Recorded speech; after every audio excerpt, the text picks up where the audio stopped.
Yon mga master, dumating na ulit yung ating paboritong lure.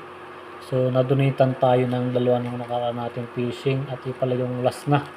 Kaya nag-resupply tayo bago tayo ulit sumabak sa pangisda.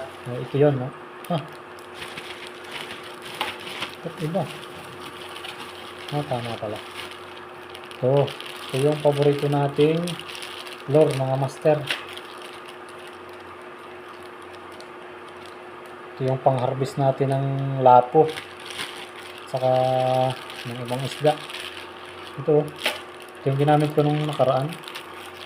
Puro ganito lang ang in-order ko dahil ito lang lure na to maasahan na.